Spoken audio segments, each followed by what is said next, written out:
fique bem tranquilo, bem à vontade, tá? Para fazer sua exposição. Eu queria apresentar o Felipe e agradecer de novo vocês dele pelo convite de estar aqui com a gente. O Felipe, então, ele é formado em Economia pela Exalc. Estou aqui colando, tá? É especialista em investimento em gestão na agroindústria sucroalcooleira, pelo PSEG, também da Exalc USP, e tem um mestrado profissional na FGV. Então, é uma pessoa super qualificada para vir conversar com a gente hoje. Obrigada de novo pela parceria sua e da Josi sempre. Imagina, obrigado. Obrigado, professor, obrigado pelo convite.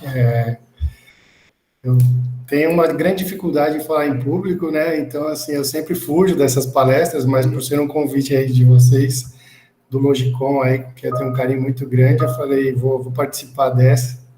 Um grande desafio aqui para mim, tá? Mas obrigado pelo convite. E a ideia foi exatamente essa, tá? Ficar aqui à disposição de vocês, fazer um bate-papo sobre o setor como um todo, né? Eu sou trader de biomassa hoje da Raízen, não falo em nome da companhia, né? Então, eu venho mais realmente para falar sobre o setor como um todo, né? Nem poderia falar em nome da empresa, né? Devido às regras da própria empresa, da companhia. Mas estou aqui à disposição para falar de toda a minha trajetória, aí, 10 anos já no setor. Né? Passei por Abengoa, São Martinho, área de inteligência de mercado, comercial de etanol, comercial de energia, e agora na biomassa. Então, estou aqui inteiramente à disposição nesse bate-papo aí com vocês.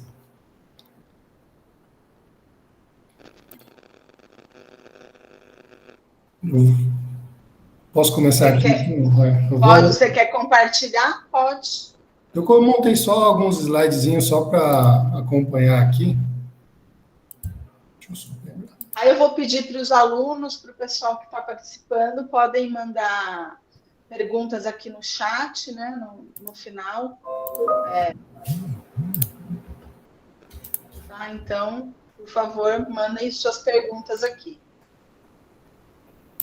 Se puder só me avisar quando estiver já aparecendo para vocês. Está aparecendo. Tá. Não se assustem se aparecer algumas mensagens aqui no canto, tá? Está no seu horário de trabalho. Exato. Tá.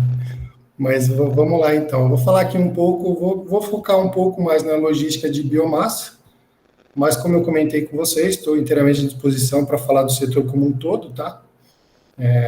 Vamos aproveitar esse tempo aí para discutir um setor que vem crescendo muito aí, principalmente depois de 2003, né? Passar rapidamente o histórico do setor já para vocês. Em 2003, o setor de cana no Brasil moía em torno de 250 milhões de toneladas de cana, né? Com o advento do carro flex, a partir de 2003, então a gente já fala do novo milênio, né? A gente viu aí um boom nesse setor, e já em 2010 ele já moía 500 milhões de toneladas. E agora a gente vem ultrapassando uma série de crises do setor como um todo, mercado combustível, dificuldades políticas na precificação de combustíveis, né? Mas mesmo assim é um setor que não para de crescer. O ano passado já moeu 605 milhões de toneladas, né? E tem um projeto ambicioso aí de chegar a 1 bilhão de toneladas até 2050, né? Isso num contexto nacional. Além de todo o setor sucroenergético, que é derivado da cana, a gente agora vem também, nos últimos 4 anos, com um boom muito grande de produção de etanol de milho, né? Onde muitas plantas de cana vão ter anexas plantas de etanol de milho, aumentando ainda mais o escopo de atuação dessas companhias, né? E é muito interessante, então, porque o que a gente vê? Até 2003, uma usina era basicamente açúcar e um pouco de álcool, né? A partir de 2003, a gente já começa a ver usinas que só produzem álcool, né? As destilarias, né? Então, você tem usinas que que produzem açúcar e álcool, e outras que só produzem etanol, né? A partir de 2008, já começa um boom também da questão energética nacional. Depois da crise que a gente teve em 2001, o governo começou a trabalhar uma série de políticas, né, e a partir de 2005, entre 2005 e 2008, tiveram os leilões de energia, a partir de biomassa. Então, a partir de 2008, entra um outro produto, um terceiro produto para as usinas. Então, tem açúcar, etanol e a biogeração de energia. Em 2008, até hoje, o setor de biomassa já representa 15% da matriz energética nacional. Tá? Então, é um mercado que vem crescendo bastante. E agora, nesses últimos 2, 3 anos, um boom também que vem ocorrendo é a valorização da biomassa. E é um fator importante, porque a biomassa ela era um produto especificamente queimado na caldeira para gerar energia ou descartado. Era um problema para as usinas o bagaço, né? E hoje, nos últimos 3 anos, passou a ser uma renda, um terceiro ou quarto produto para uma usina de grande porte. Tá? Falar aqui um pouco do tamanho do mercado, dos desafios, né? Então, hoje, nós temos aí 600 milhões de toneladas de cana, mais ou menos, sendo moída, em cerca de 450 usinas em todo o país. Então, só para ter um grau de grandeza do tamanho desse mercado, a gente tem 450 usinas. A Raízen, hoje, que é o maior grupo, tem cerca de 35 usinas. Então, assim, quando a gente olha, ela tem 10% das usinas do país. Então, assim, é um mercado que ainda é muito pulverizado.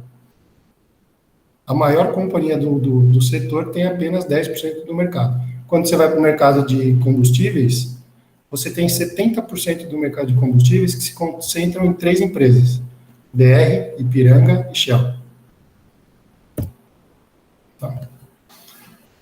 Bom, aqui para caracterizar as biomassas, né? Então, o que é a biomassa? Biomassa é todo recurso renovável oriundo de materiais orgânicos. Pode ser de origem animal ou vegetal, que pode ser usado na produção de energia, em especial a térmica e mecânica, responsável pela transformação em energia elétrica. Como eu comentei com vocês, a principal biomassa hoje no país é o bagaço de cana, tá? Que movimenta aí cerca de 170 milhões de toneladas no centro-sul do Brasil.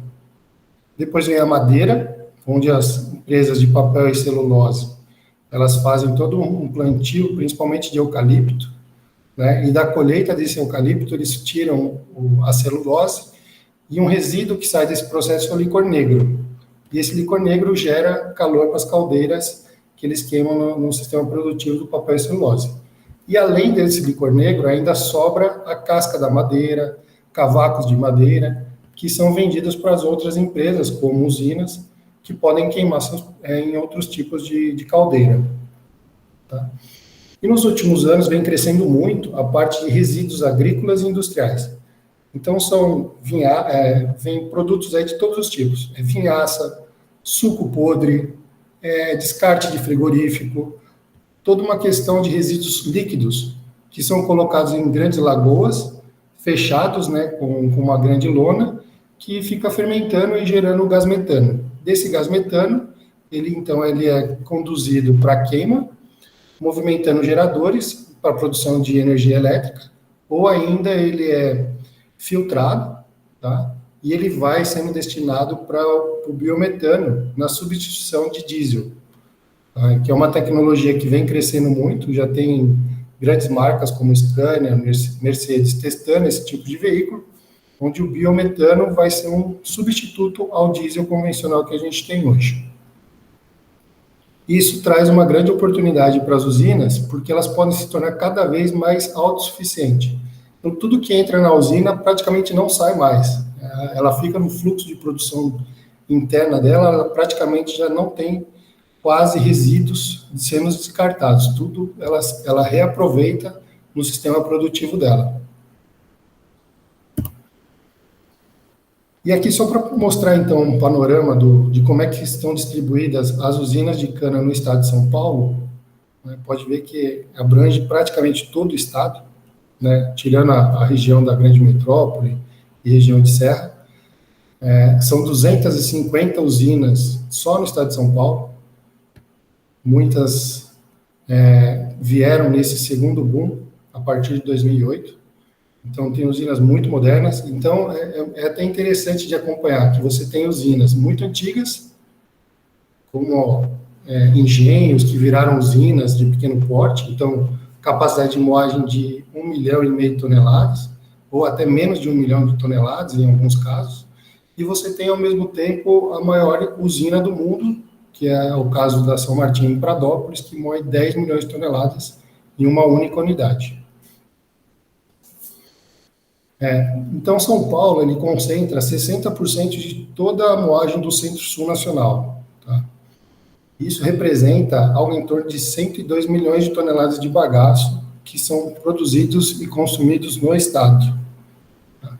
E já começa a crescer o fluxo entre essas usinas. Então, para se ter um tamanho de grandeza, é um mercado que ainda está crescente, mas a Raízen já movimenta mais de 1 milhão de toneladas de bagaço só na mesa de trading, só na área de comercialização do produto. Tá? São Paulo, então, ele é o maior polo gerador de energia de biomassa, sendo exatamente qual que é a vantagem da geração de energia a partir da biomassa. A safra de cana-de-açúcar, ela vai de abril até novembro, onde o pico dela são nos meses de junho, julho e agosto, período mais seco do ano, que são exatamente quando os reservatórios se encontram nos níveis mais baixos. Então, a biomassa ela é muito importante para a matriz energética, porque ela é complementar à produção de energia elétrica a partir da mecânica hidráulica. Tá? Bom, aqui voltando para o assunto da biomassa, né, dessa movimentação toda que vem ocorrendo, 52% hoje do custo da movimentação do bagaço estão nos fretes. Então, assim, essa questão de eficiência energética das plantas é muito importante para a geração de energia, mas um ponto fundamental é a eficiência do combustível. E a eficiência de combustível vem se perdendo totalmente na questão logística. 52% está só na precificação do frete. Em fretes que muitas vezes são feitos com veículos que não estão padronizados, rotas que não são necessariamente otimizadas, né? E boa parte, então, desse dinheiro acaba escapando por uma questão de ineficiência logística. E aqui é um ponto muito interessante, né? Porque a gente vê grupos, a Raízen, ela tem 35 usinas, 29 só no estado de São Paulo. Até pouco tempo atrás, ela fazia movimentações e transferências internas de Araçatuba para Assis. Né? E nesse meio do caminho tem uma série de possíveis clientes e fornecedores. Então, qual foi a ideia, o contexto de montar uma mesa de biomassa? Localizar esses clientes, esses possíveis fornecedores e otimizar as nossas rotas. Em vez de eu transferir produto da minha usina de Araçatuba até Assis, eu compro o produto de uma outra usina em Assis e eu vendo meu produto de Araçatuba para um outro cliente. E isso vem trazendo muitos resultados aí para a companhia, tá? Um raio médio que a gente entende como razoável para a atuação do bagaço é de 120 quilômetros, porque mais do que isso, o custo, então, ultrapassa 50% e acaba muitas vezes inviabilizando a comercialização do bagaço.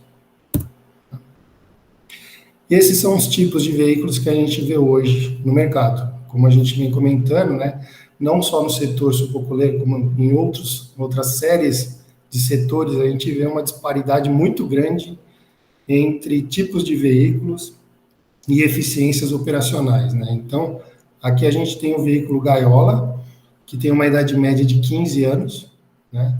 Existe uma necessidade de intervenção homem-máquina para fazer o descarrego desse veículo, tá? Um tempo médio de descarga de 30 a 40 minutos.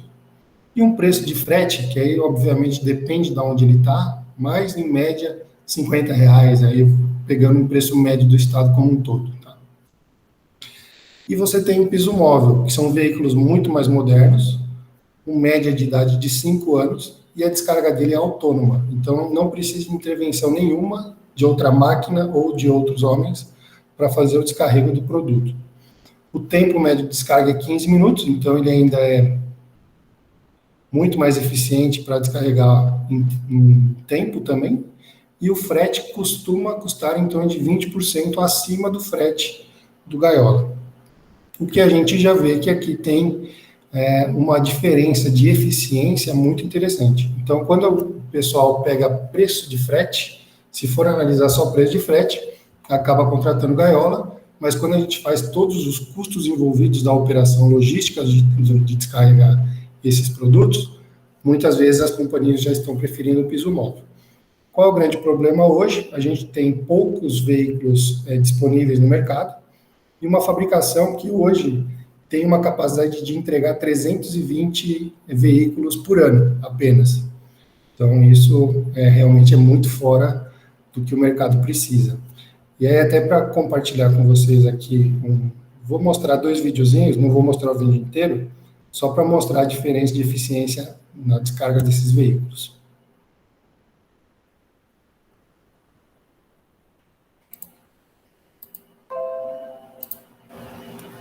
Estão vendo o vídeo? Sim. Tá. Certinho. Então, esse é um piso móvel, tá? Você vê que o motorista, quando ele chega para descarregar, ele aciona a porta traseira e ele liga um sistema que dentro da caçamba do veículo, ele começa a movimentar o piso, de forma que a carga começa a vir da frente para a traseira.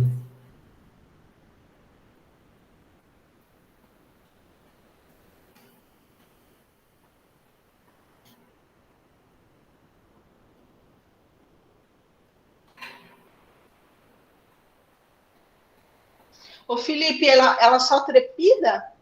Trepida, isso. Mas ela não levanta também? Não bascula, não. Ela só vai trepidando e a carga já vem descendo. O que às vezes é necessário, dependendo do comprimento do veículo, depois é que o motorista vai para frente, isso, Tá.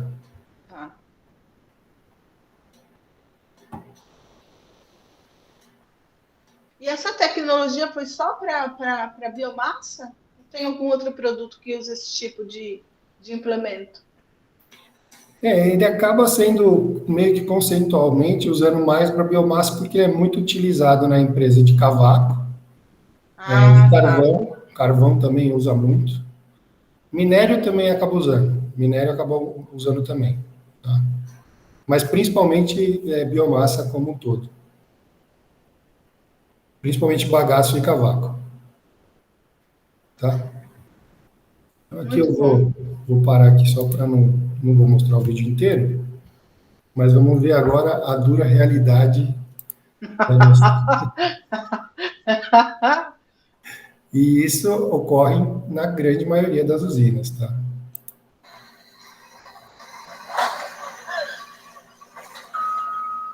Vixe, mano. Então, aqui você percebe que, além do caminhão, você tem que ter uma máquina disponível o tempo inteiro para essa operação. Uhum. Maquinista, que são 3, 4 maquinistas por turno, operando, né, na máquina. Então, para cada máquina são 3, 4 homens, para poder operar 24 horas.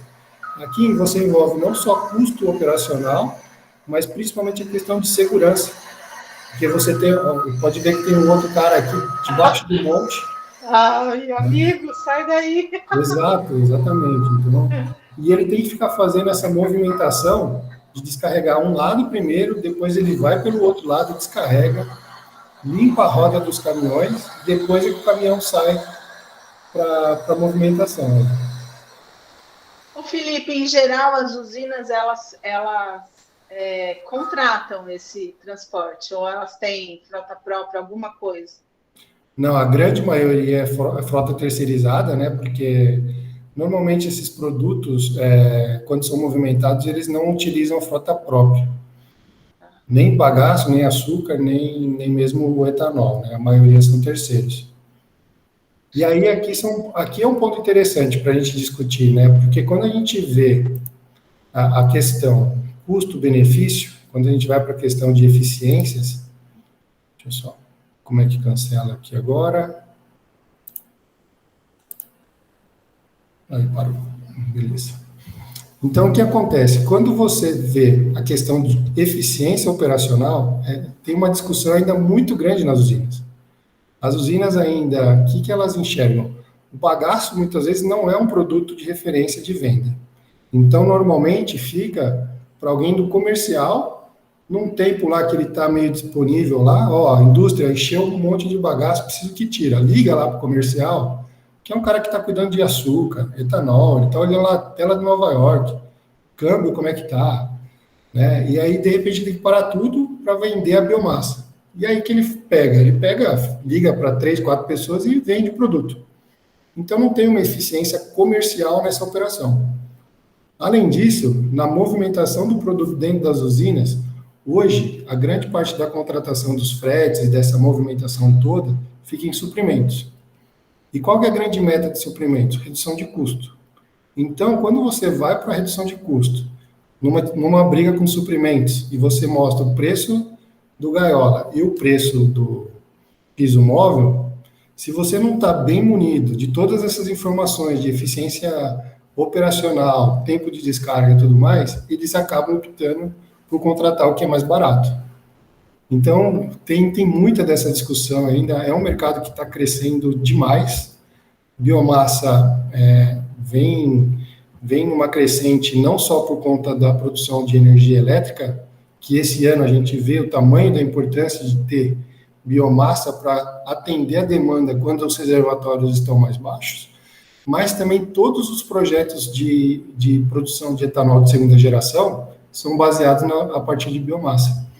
Então, tem um mercado aí gigantesco para quem quiser participar.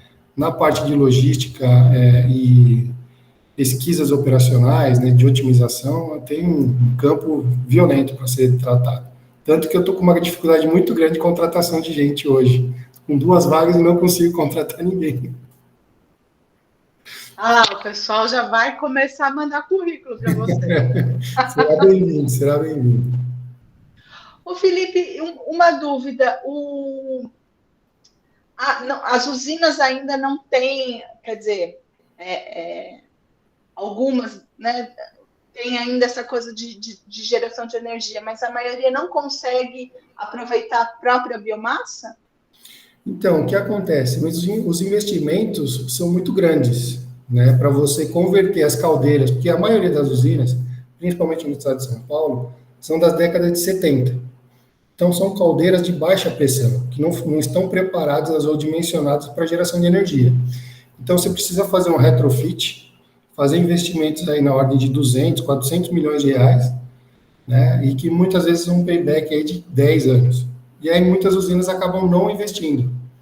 Ou mesmo devido à situação hoje, que a gente vê que muitas usinas estão em dificuldade financeira, eles não conseguem fazer esse tipo de investimento. E aí acaba ficando restrito para poucos grupos que conseguem fazer esses investimentos, entrar em leilão e tudo mais, né? A Raízen tem usina desse tipo? Das novas, tem. Nós vencemos, inclusive, o último leilão que teve na semana passada, na usina Paraguaçu, que a gente vai fazer exatamente isso, vai fazer um retrofit, melhorar a eficiência da caldeira, né, para poder gerar mais energia com o mesmo volume de biomassa. Na São Martinho também teve um... E aí, a energia vai para a rede ou a usina usa para o próprio sistema da usina? As usinas, como um todo, todas já são dimensionadas para o seu alto consumo, né? Então, na geração de vapor, para esquentar a produção de açúcar e etanol, e até movimentação das moendas, né? Mas você já tem também usinas que já conseguem gerar acima da sua necessidade, que é o caso da Raízen, da São Martinho, da Bengoa, né? Onde todas elas já estavam nesse processo de geração, de biogeração de energia, acima do que eles consomem.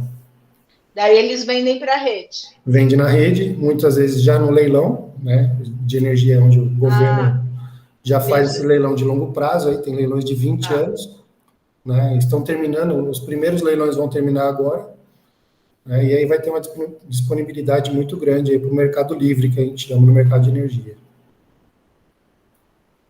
E é engraçado, né, porque assim, essa coisa do raio, eu não imaginei que era...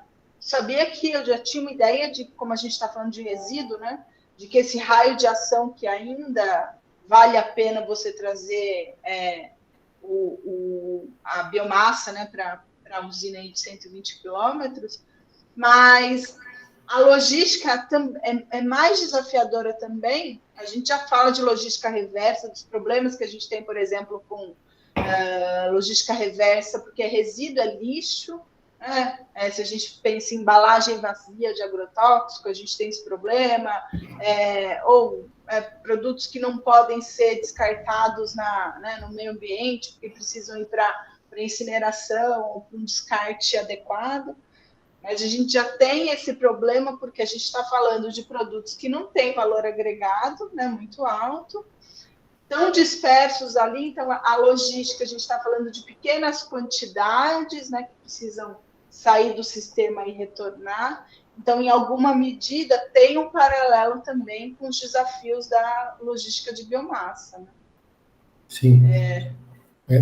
Para as usinas, assim como um todo, né, antes era um problema muito grande da CETESB, ela ficava em cima para saber do que ia fazer com o bagaço, porque depois ele vai degradando, né? Então, isso aí é um contaminante de solo, contaminante de rio e tudo mais. E hoje em dia, com a queima das usinas, tem usinas que já está faltando produto para poder gerar energia, né? Então, é um mercado bem dinâmico. E você acha que você enxerga algum movimento dessas usinas, né, mais modernas para a geração de energia também, segunda geração, que tem projetos de se instalar também, não só por conta da sua própria biomassa, mas, por exemplo, biomassa de recursos florestais, que também é um potencial? As usinas conseguem usar esse tipo de resíduo ou não? Sim. Tem como ela se preparar para isso, né? A gente vê isso principalmente no mercado de milho, nas plantas que estão tendo as plantas de etanol de milho anexas às usinas, muitas vezes as caldeiras não estão dimensionadas, ou mesmo o volume de cana não é dimensionado para a geração o ano todo. Então, eles já estão, sim, tendo recursos, né, alguns investimentos de plantio específico para queima nas caldeiras deles. Então, tem produção de eucalipto, produção de bambu, uma série de biomassas que eles estão plantando para utilização na própria indústria. E a do milho, então, ele vai na entre-safra? Vai basicamente na entre-safra, sim. Porque como a usina de cana, ela morre de abril a novembro, ela fica 4, 5 meses parada, né? E aí, nesse período, você tem todo o milho, que você pode ter uma questão de armazenamento muito melhor que a da cana, que a cana, você, depois que colhe, você tem que moer em 48 horas, você não pode ficar com a cana parada. O milho, não. Depois que você colheu o milho, colocou ele no silo, ele fica lá uns 2 anos. Então, com isso, você consegue operacionalizar muito melhor essa janela de oportunidade de produção. Legal. Alguém tinha levantado a mão, gente, mas eu interrompi. Quem foi? Eu, André, mas a pergunta era exatamente o que você fez, de se a energia voltava para a rede ou não, mas eu entendi. Obrigada. É que eu sou ansiosa, Bruno, é que o tema me interessa muito. Então, eu tenho um monte de perguntas aqui para o Felipe. Professora, pode falar, Bruno. Não, vamos perguntando. Agora eu não estou mais com nenhuma dúvida. Mas... Não, legal. E isso é um ponto interessante do mercado de energia, né? Porque ele praticamente não tem logística, né? Então, você produz de qualquer lugar e vende de qualquer lugar, porque já está tudo ligado no sistema nacional, né? Falta alguns pedacinhos do país, mas ele já está todo no sistema nacional. Então, você produz do Rio Grande do Sul e vende na Bahia apenas por relógio de medição que você envia os dados para a CCE, né, que é a Câmara de Comércio de Energia Elétrica, né. E aí, quando você fala de biomassa, né, como são muito interligados, quando você vai falar de biomassa e todos os problemas logísticos, capacidade de estoque, capacidade de moagem, recepção, tipo de caminhão, o pessoal fica maluco. O Felipe, você acha que é uma tendência, assim, a geração de energia nas usinas a partir da biomassa é uma tendência?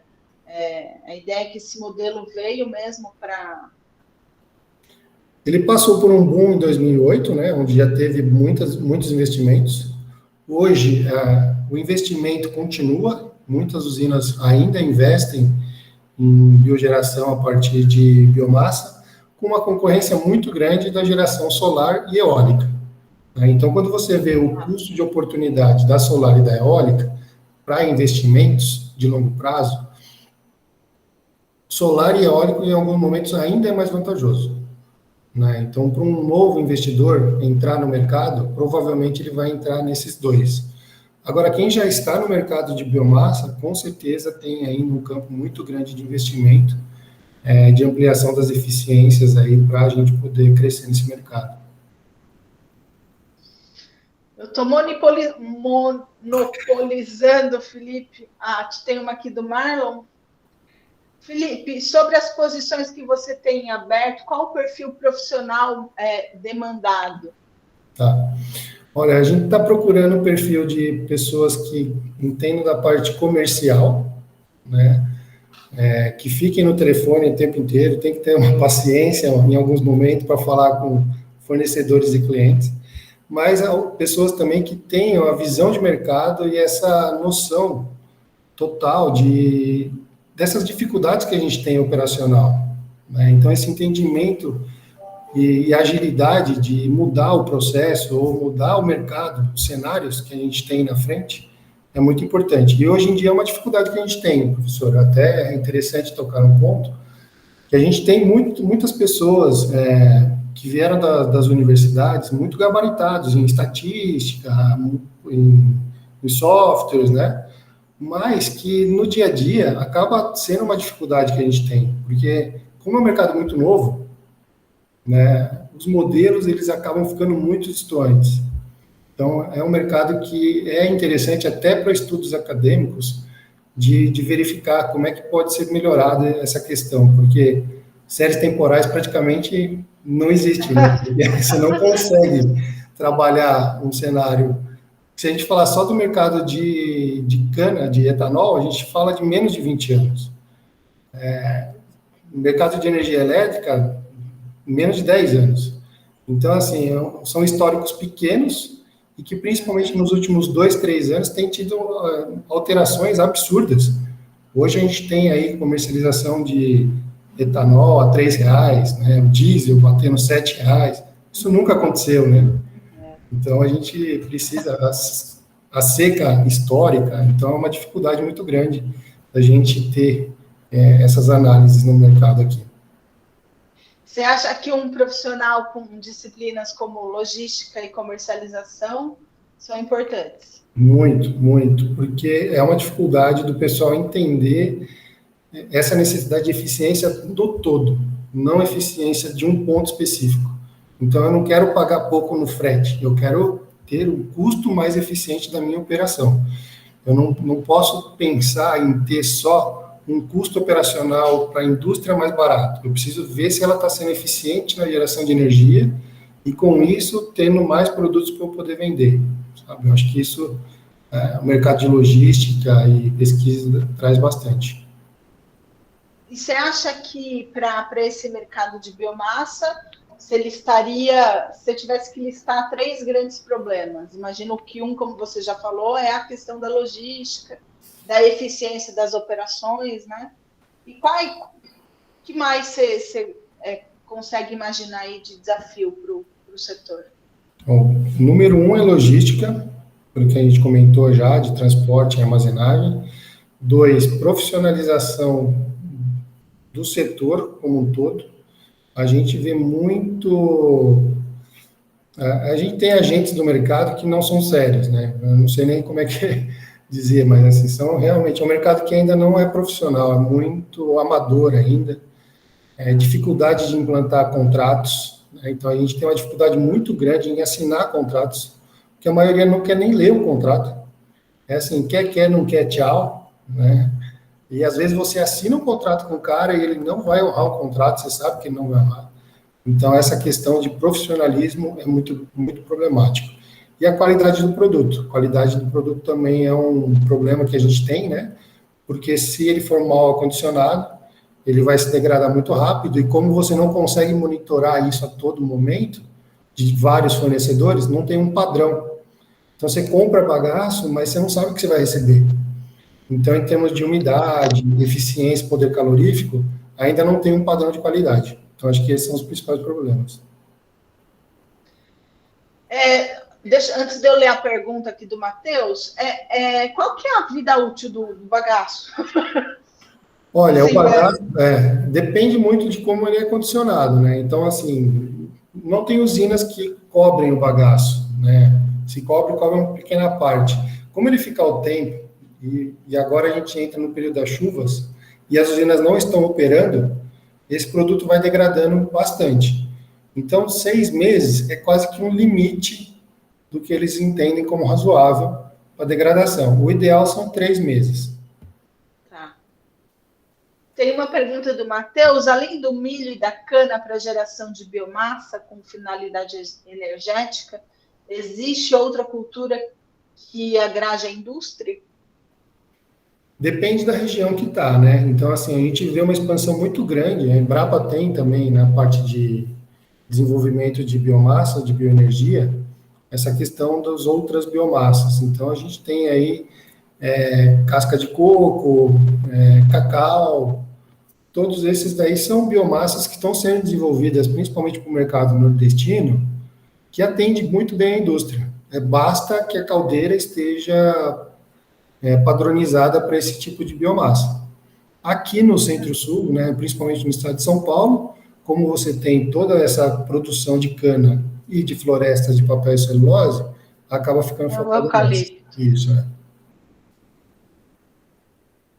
Mais uma aqui, Felipe. O negócio está... Quando da utilização da biomassa, do DAG, tá? Quando da utilização da biomassa, que tipo de resíduo sobra ao final e qual é a destinação dada? Basicamente, quando você queima a biomassa, é o último estágio. Você só tem, depois disso, as cinzas que saem da caldeira num processo de queima e é muito baixo. Então, basicamente, você finaliza o processo da biomassa. E essa cinza, ela tem algum impacto ambiental ou não? Olha, não tem um impacto ambiental. Em alguns casos é utilizado até como um adubo, mas o volume dele é muito baixo. O que você tem aqui, que até poderia comentar, a biomassa, ela também serve no processo produtivo do etanol de segunda geração. Tá. Né? Que aí você tem o etanol, muitas vezes exportado por conta da eficiência de valor agregado, e aí o resíduo dele você tem a lignina. E a lignina é um produto de alto valor agregado, mas que ainda não está sendo totalmente explorado pelo nosso potencial, porque a nossa lignina acaba vindo com resíduos e tudo mais. Então, como é uma indústria que está começando, ainda tem um mercado muito grande de lignina a ser desenvolvido. E é outra rota, então? Outra rota. Ou você pega o bagaço e faz a geração de energia, ou você faz a partir do processo enzimático, você faz o processo de produção de etanol de segunda geração. E daí ele não gera um novo bagaço, sei lá, não? Só a lignina. Isso, ele tem a lignina como resíduo. Tô uma aula aqui de... Tô até com vergonha, Felipe. Eu estava num projeto de etanol de segunda geração para resolver, e de biomassa também. É um projeto FAPESP, um projeto temático. É uma equipe muito grande, aí tem gente de todo tipo. E eu fui, junto com a Aníbal, que é um colega lá da FCA que trabalha com PO e simulação, para tentar ajudar a equipe lá com esse problema de roteirização, né, da biomassa, avaliar a eficiência, qual é esse raio, né, de ação, enfim, né? Mas eu estou vendo que eu precisava ter uma aula com você antes. Imagina. Precisando, estamos aqui. Foi tema da minha dissertação, né? Precificação, então, a precificação da biomassa. Então, lá eu tenho diversas rotas, né? E como é que a gente consegue precificar isso daí. Então, qualquer coisa eu te passo aqui também. Ah, que eu vou querer sim. O Marlon fez uma pergunta: quais são as aplicações da lignina? Então, hoje aqui no Brasil a gente ainda não tem uma aplicação efetiva. Então, basicamente essa lignina ela não está sendo aproveitada no seu potencial, mas a gente sabe que no mercado europeu tem uma série de produtos farmacêuticos que são desenvolvidos à base de lignina. Tá? E aí, farmacêuticos têm alto valor agregado. Sim. É igual a lecitina também, né? Tem outros derivados da soja que tem várias outras aplicações mais nobres, né? Lecitina vai para a indústria de alimentos, tem um produto, tem um valor agregado um pouco maior, mas também tem outros subprodutos do próprio processo de esmagamento que sim tem, né? Eu acho que imagino que a lignina deve ser a mesma coisa. Isso. Ô, Felipe, eu adorei. Não sei o que você tá com vergonha do quê?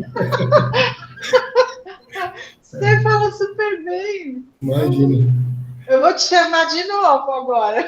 Fica tranquilo, é que eu me senti em casa, fica tranquilo. Todo semestre agora você vai ter que vir, ó. Tá bom. Bater carteirinha aqui. Legal. Pessoal, mais alguma questão? Pessoal da graduação?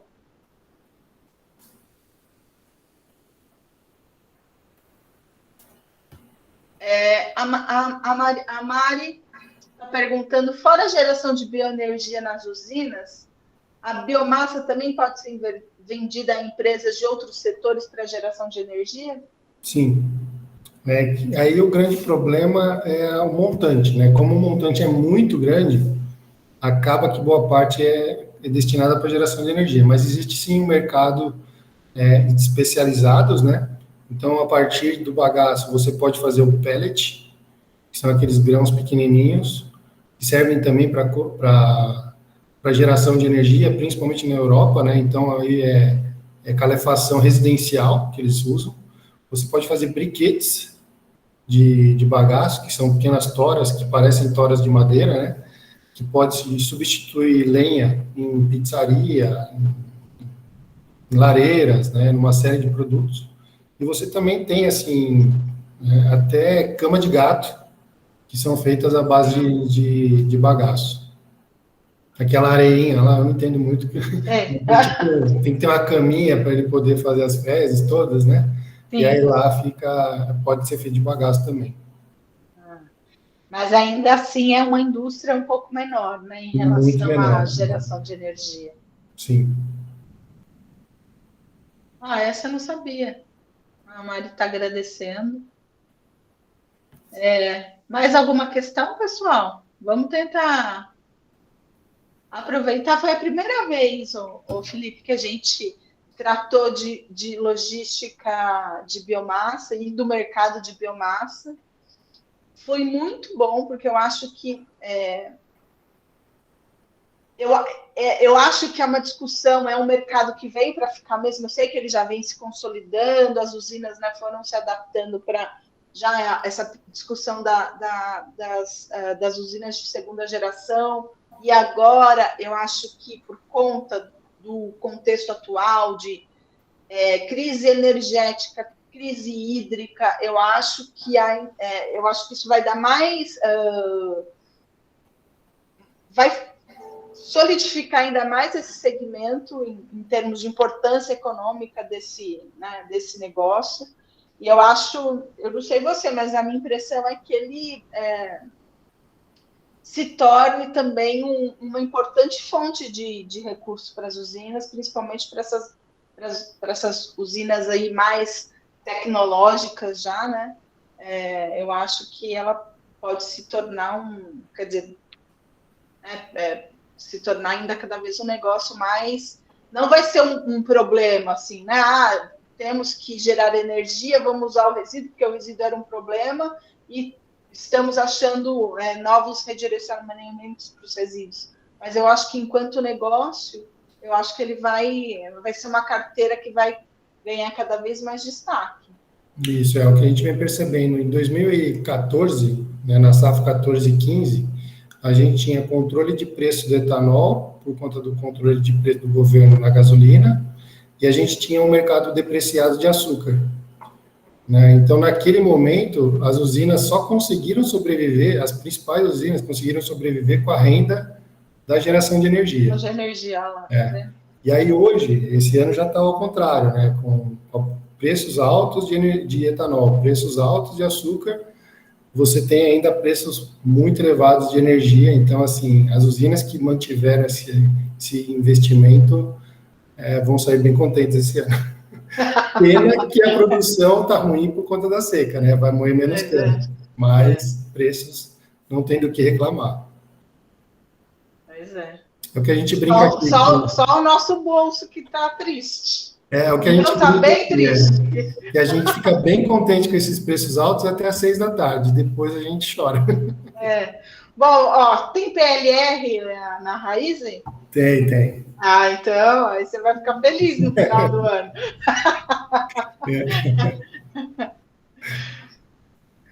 Felipe, eu não quero tomar mais seu tempo, já foi 1 hora aí. Posso parar a gravação? 1 minutinho, interromper a gravação.